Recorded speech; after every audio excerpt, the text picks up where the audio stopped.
Bueno, pues buenos días, un día más. Bienvenidos a nuestra pista. En este caso estamos con otro coche, un Cupra Born, pero no es un Cupra Born cualquiera, porque estos son los 77 kilovatios hora de batería, que son coches que todavía nos han tenido. Nos trajeron ayer el coche de Barcelona y vamos a hacer la primera sesión de prestaciones, así que lo que queremos invitaros hoy precisamente es a que conozcáis en primera persona pues cómo son unas prestaciones de dentro. Vamos a hacer la zona de frenada, vamos a hacer luego el anillo, la fase de aceleración, la frenada simétrica y es un poco el procedimiento o parte de los procedimientos que hacemos habitualmente a los coches, así que vamos a proceder exactamente igual que estaríamos si no estuvierais acompañándonos. Y lo dicho, os invitamos a que viváis o experimentéis en primera persona lo que es una sesión de prestaciones. Lo que vamos a hacer ahora mismo son los frenos a 140 km/h. Hacemos 3 frenadas, siempre en el mismo sitio. Esta es nuestra lanzadera, nos tienen que abrir. Y una vez que tengamos vía libre, entramos como de juego a la zona de frenos. Los coches con arquitectura MEB no es que frenen mal, pero sí que es cierto que tienen una sensación de poca falta de frenado. Así que vamos a ver lo que frena, lo primero, pero ya os advierto que a pedal no tenéis una sensación muy buena. Nos vamos.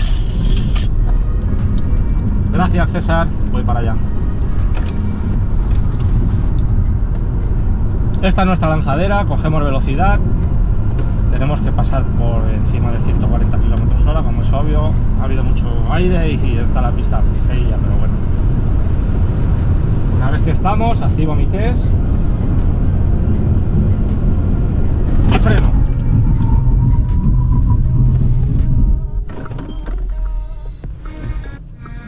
Bueno, 73 metros. Como os digo, no es una frenada de lujo, pero como os digo, y tampoco cuando frenas a golpe tienes ese tacto de que no haya pedal. Es cuando estás modulando, cuando tienes que detener el coche con suavidad, es cuando parece que el coche no tiene mordiente, pero luego frenar, pues os digo, no es una frenada de lujo. Los coches que frenan bien suelen estar por debajo de 70 metros, 69, 68, es una frenada de cine. Pero bueno, no está mal la estabilidad, como estáis viendo durante el ejercicio, es muy buena. El coche, la verdad es que en ese sentido es formidable. Vamos a por la segunda. Si habéis visto, cuando termino los frenos salgo inmediatamente para que no haya ningún tipo de recalentamiento, para que todo esté en su debido estado de funcionamiento.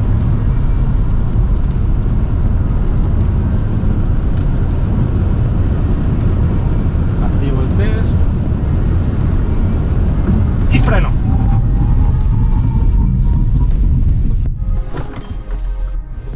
...78 metros, ya tenemos algo de calentamiento. Son más de 1800 kilos de peso. Esta batería grande serán más, 1900 cercanos. El caso es que he pesado el coche hace nada, porque hemos estado pesándolo en nuestra nave, pero no me acuerdo ahora mismo de la cifra, porque he pesado rueda a rueda. Así que esta es, pero vamos, estamos bien por encima de los 1900 kilos de peso. Y recordar que estas arquitecturas MEB, este coche lleva disco delantero, pero tambor trasero. Pues bueno, uno de los primeros síntomas es el que estáis viendo. Ya tengo cierto recalentamiento y la segunda frenada ya no ha sido tan óptima. Vamos a por la tercera y última, ¿vale? Luego haremos frenadas asimétricas, pero eso es harina de otro costal, ya os contaré. Esta curva es muy bonita, la verdad, para encarar la pista de freno, por zona de freno. Armo el test. Y freno.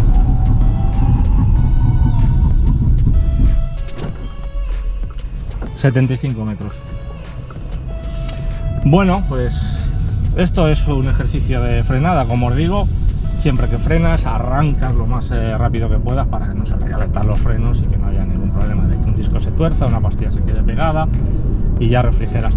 Durante las 3 frenadas, el proceso de refrigeración que habéis visto es lanzadera, freno, así 3 veces consecutivas, ¿vale? Os dejo, me preparo y vamos al anillo a hacer lo que son las aceleraciones. Bueno, pues plataforma de aceleraciones, procedimientos diversos, pues mira, entre ellos vamos a la climatización. Hay que aceptar el...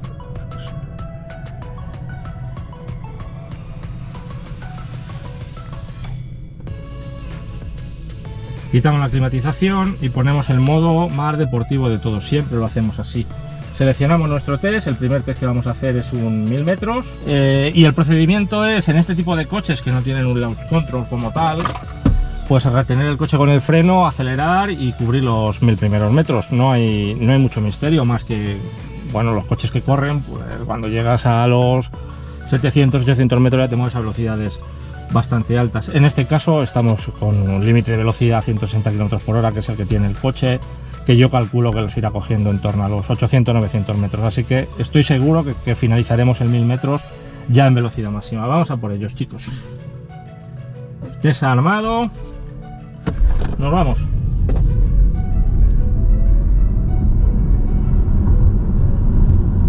El procedimiento para hacer las aceleraciones es el siguiente. El anillo es absolutamente plano y regular, pero siempre quieras o no, puede tener una ligerísima pendiente en un sitio o en otro. ¿No veis? Ya estoy en 163 km hora, que es la máxima. Todavía quedan algunos metros para cubrir los 1000 metros, y en el momento en que me chive el sistema, mira, ya lo he cubierto.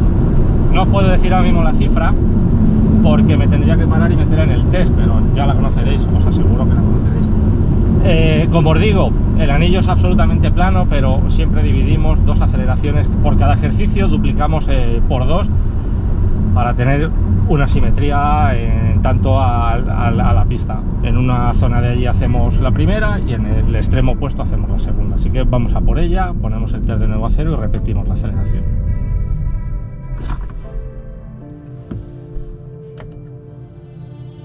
Como os digo, modo Cupra activado, que es el de máximo rendimiento. Y ahora os cuento otro detalle, vamos a por ello. Este coche tiene, en realidad son 231 caballos, son 204 en realidad, con un overboss que puntualmente te sube la potencia a 204 caballos. A 231 caballos, quiero decir. Pero no es consecutivo, no es continuo, no tiene siempre 231 caballos operativos. El sistema tiene que pasar unos segundos, los aprovecha, los utiliza a modo de boss para realizar un adelantamiento rápido. Te quita ese extra de par puntualmente y te lo vuelve a dar cuando, bueno, pues se refrigera, cuando todo vuelve un poco a su estado natural. Así que recordad lo que os digo, test realizado, ¿vale? Recordar que es un coche de 231 caballos puntuales que te los va dando en modo verboso. No me ha gustado esta segunda aceleración, así que vamos a hacer una tercera.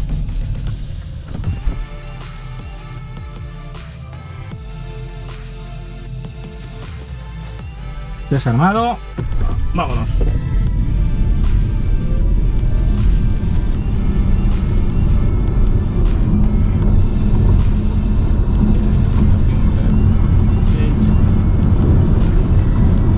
Con este coche tampoco es necesario subirte al peralte. Bueno, cuando ya vas por 150, 160, pues es conveniente. Además, miráis, este es el punto más peligroso del anillo. No sé si lo habéis visto, das un bote bastante importante porque está mal peraltado y hay un parche ahí que la verdad hay que tener bastante cuidado. Te resuelto, nos vamos a las recuperaciones.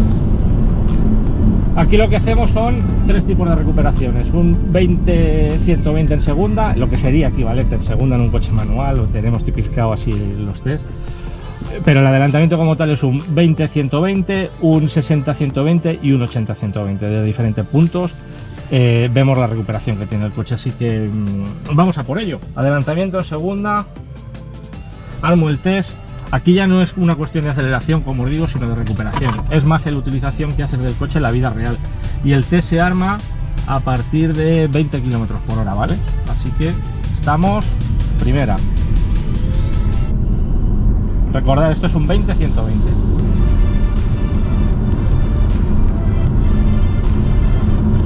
Terminada. Por cierto, voy a quitar, que ahora ya que estoy en el carril central, el asistente de mantenimiento de carril, porque ya me está dando guerra, ¿vale? Dejo pasar un poco de la pista del anillo para, como os digo, tener los test más o menos simétricos. En el caso de 1000 metros es más difícil, no es que sea más difícil, no siempre es simétrico, no siempre empiezas un test exactamente en el lado opuesto, sino donde acabas el test. En ese caso da igual, hagas donde hagas el test, la diferencia es insignificante. Los test de recuperaciones puede haber más diferencias, sobre todo con coches manuales, que tienes que, aquí al final el coche utiliza siempre la máxima potencia una vez que metes el pie a fondo. Armamos el test, lo dicho, nuestra medida de referencia está por debajo de 20 km por hora. Se ha armado el test por error, lo tengo que volver a armar.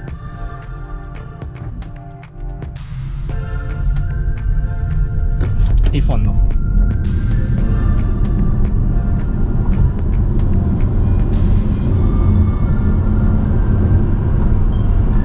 Fuera. Hemos acabado el adelantamiento en segunda. Como os digo, cuando tenéis un coche manual, en este caso es eléctrico y completamente automático, viene a ser un poco el estándar de lo que venimos últimamente probando. Cuando tienes un coche manual, pues si el salto de segunda a tercera lo tienes que dar porque no ha llegado a 120 el coche todavía, pues obviamente le tienes que cambiar manualmente de marcha. En este caso no. Siguiente test, adelantamiento en tercera. Nuestra velocidad de partida son 40, aunque el test empieza a medir a 60 km por hora, ¿vale? Cogemos un poco de ritmo y fondo. Ya ha saltado el test, no sé si lo escucháis porque el ordenador lo tengo un poquito lejos de la cámara. 120, terminado el test de tercera, ¿vale? Dejo que corra un poco de pista. Como os digo, esta zona, a ver si la podéis ver, o la imagen que da la cámara, esta zona está muy mal, porque hay un bache de una raíz de un árbol y es imposible arreglar un peralte. A ver, con dinero todo es posible, pero que el peralte es muy complicado de arreglarlo. Entonces tenemos unas señales de precaución. Como habéis visto, yo lo he pasado a velocidad máxima con este coche, no pasa nada, no es un coche importante. Con otros coches, pues hay veces que te saltan alarmas, sistemas de control de seguridad que no están operativos. Hemos tenido que parar el coche, resetearlo, dependiendo. Ese bache con este coche o esta tipología de coches ID3, ENIAC, Q4 e-tron, otros Cupra, ya lo he hecho hasta la velocidad, sé que no pasa nada, y además que la estabilidad que tiene el coche, el chasis que tiene el coche es soberbio como para que te pongas en una situación de riesgo. Test de tercera que repetimos, como os digo, lanzamos el coche. Lanzamos con tranquilidad. No, aborto, este test está mal hecho. Volvemos. Y salta a 40 en nuestra velocidad de referencia y él empieza a medir, como os digo, a 60 km. 120 y para el test. Y hacemos el test de cuarta. 80, 120 en cuarta. Todos los datos, todos los tests, los vais a poder ver en el vídeo, os pondré las reseñas de los test en el vídeo y como no, pues siempre tenéis la revista Autopista o la web autopista.es, donde tarde o temprano irán apareciendo todos estos datos o el vídeo en sí, ¿vale? Test de cuarta, en este caso nuestra velocidad de referencia en la que el test queda armado es a 60 km por hora, pero él no empieza a medir hasta 80 km por hora, ¿vale? Así que fondo, empieza a medir, no es que haya desfase, es que el marcador no es al 100% fiable, ¿vale? Hay una diferencia de en torno a 3-4 km por hora de diferencia, con lo cual la velocidad de referencia es la que marca el ordenador, que va con un GPS ahora mismo ligado a 12 o 14 satélites, dependiendo. Y con esta recuperación que vamos a hacer ahora, que sería un 40-120, acabaríamos todos los ensayos de prestaciones de lo que serían aceleraciones y frenos. Nos faltan un par de ellos que vamos a verlo ahora con detenimiento y os cuento. Test armado, insisto, estamos en un 80-120. Segundo test, parte simétrica de la pista. Nos vamos. Se ha armado el test. Cuando se arma el test nosotros tenemos por referencia un sonidito y se ha acabado el test. Y último test que venimos haciendo a coches eléctricos, me refiero de cara a prestaciones. Vale, en este caso lo que vamos a medir es la deceleración media que hace el coche o que ejerce el coche por efecto de la frenada regenerativa. Y lo medimos en posición máxima, nuestra posición B, o posición mínima. Este coche es un poco peculiar porque la regeneración o la frenada regenerativa, que tiene un modo adaptativo, se adapta al tráfico, aquí no tenemos tráfico, a la circulación, a la vía, pero bueno, es la única manera posible que tenemos de medirlo de manera fiable, eficaz, lo que sería la regeneración máxima que puede ofrecerte el coche de manera constante. Entonces, y medimos de la siguiente manera: lanzo el coche a 140 km por hora, yo tengo seleccionado el modo en el que más retiene y el perfil de conducción en el que más retiene. armo el test y empieza a medir. Medimos desde 140 kilómetros a 0. Lo que tarda el coche en detenerse si se detiene. Si no, por debajo de 20 detengo yo el coche ya con freno. De 20 no, de 10 kilómetros por hora. Y como os digo ahora mismo, toda la resistencia que está ofreciendo el coche, por rodadura, efectivamente por las ruedas, por aerodinámica, por el aire, a más velocidad, más resistencia, pero sobre todo por frenada regenerativa. Entonces ahora, para que tengáis una ligerísima referencia, os comento, desde 140 km por hora a 0, llevamos ahora mismo 840, 850 metros, y el coche, como veis, se detiene prácticamente por completo. Este es el uso que podríais hacer. Como os digo, por debajo de 10 ya lo paro yo. Este coche no se acaba de parar. Hay otros coches que tienen más resistencia. 870 metros al final, ¿vale? Posición máxima de frenada regenerativa. Y ahora hacemos exactamente lo mismo, pero con la posición mínima, con lo cual avanzaremos o cubriremos muchísimos más metros. Vamos a por ello. Como digo, lanzo el coche desde 140 km por hora.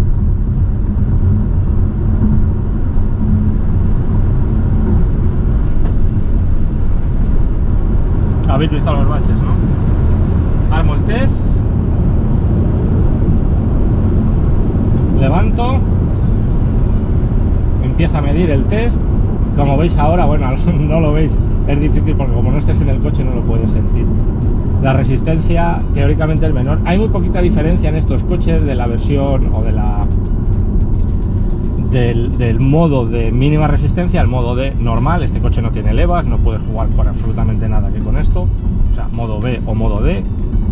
Y como os digo, luego en la vida real o en tráfico real las cosas cambian bastante, porque él se va ajustando de manera automática y te va cambiando, variando la intensidad de frenada regenerativa. De hecho, como estamos en vía libre o pista libre, pues no hay ningún efecto más allá que el de rodadura. Aquí las diferencias son prácticamente insignificantes de utilizar un modo u otro. Lo estáis viendo. De utilizar el modo D a utilizar el modo B, la diferencia han sido insignificante. 870 metros en este caso. O sea, te podría decir, ¿es representativo? Sí, porque sabe la deceleración máxima que te va a ofrecer el sistema. Pero en realidad no es representativo esta medición en la vida real. Vas a tener cambios sustanciales y variaciones mucho más sustanciales que te van a ayudar mucho más de lo que te ayudan aquí, que es prácticamente no hay diferencia entre un modo y otro, y además hace o ofrece una resistencia, una deceleración siempre constante. En circulación real el sistema no trabaja así, pero para nosotros es un valor que puede tener cierto interés. Y hasta aquí acaba todo, básicamente. Nos toca salir del anillo. Os veo luego porque vamos a pasarnos a la zona de frenada simétrica. Tengo que mojar la pista, es una pista de basalto, os enseño un poquito cómo es. Y hacemos 3 frenadas allí desde 80 km hora a 0. Esa pista no hay que subestimarla porque cuando el basalto lo mojas, tienes la adherencia básicamente del hielo. Y además frenamos con un eje en basalto, eje izquierdo en basalto, eje derecho en asfalto mojado, ¿vale? Con menos adherencia obviamente que asfalto seco, pero con muchísima mayor adherencia que lo que te ofrece la zona izquierda de basalto mojado.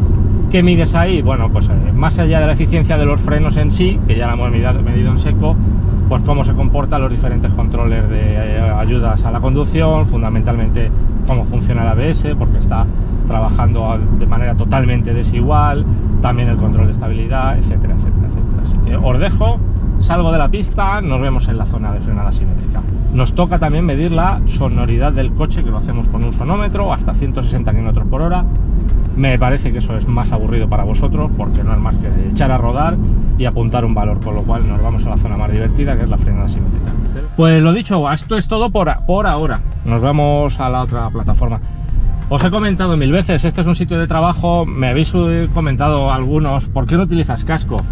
Pues mira, por una razón, porque estoy solo, no pongo en riesgo a nadie, la única persona que se pone en riesgo soy yo, porque los ejercicios los tengo archicontrolados, son muchísimos años realizando la misma tarea, nunca hemos tenido una incidencia, nunca es tarde para tenerla, también es cierto, pero sobre todo porque es muy incómodo, ¿Seguridad lo primero? Sí, pero como os digo, aquí la única seguridad,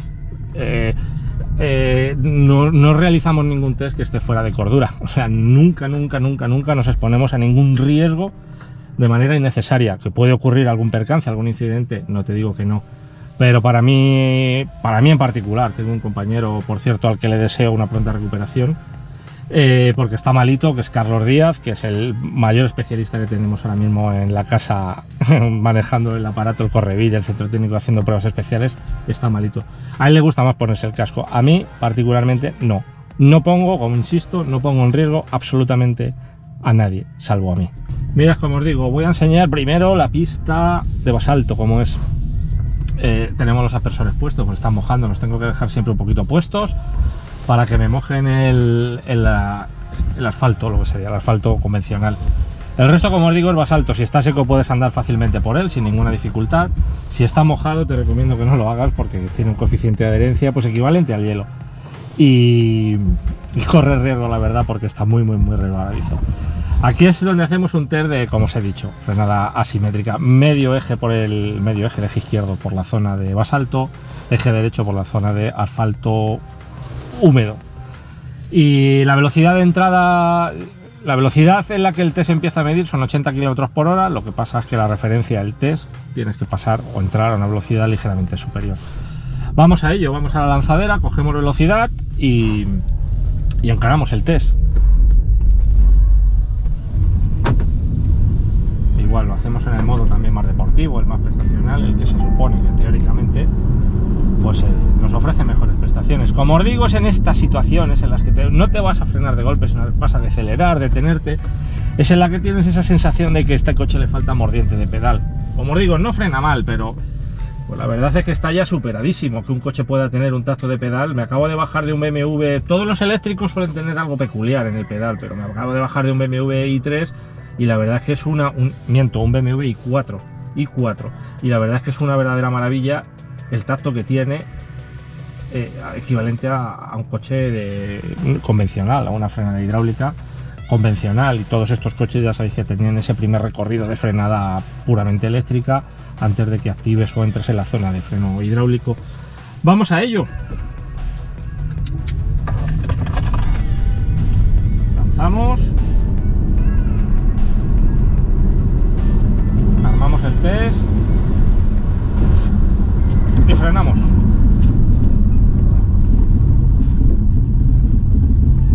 Aquí ya son metros y metros los que echas hasta que el coche se detiene. 65 metros, no está mal, no está nada mal para frenar desde 80 km por hora en este tipo de ejercicio. Ya os digo que no está nada mal.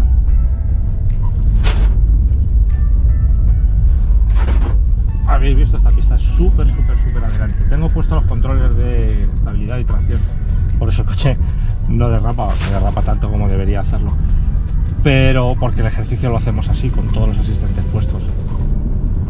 De hecho, en realidad lo que estamos probando son cómo funcionan esos asistentes más allá que la frenada en sí. También el ABS, obviamente, también intervienen muchísimo las ruedas. Una buena rueda aquí es capaz de salvarte un ejercicio y hacer una frenada mejor. Es obvio, las ruedas que son de más S, de nieve o puramente de nieve, aquí suelen hacer una buena labor. Vamos, segundo test. Lanzadera es cortita pero suficiente para coger la velocidad con un coche como este. Armamos el test y frenamos.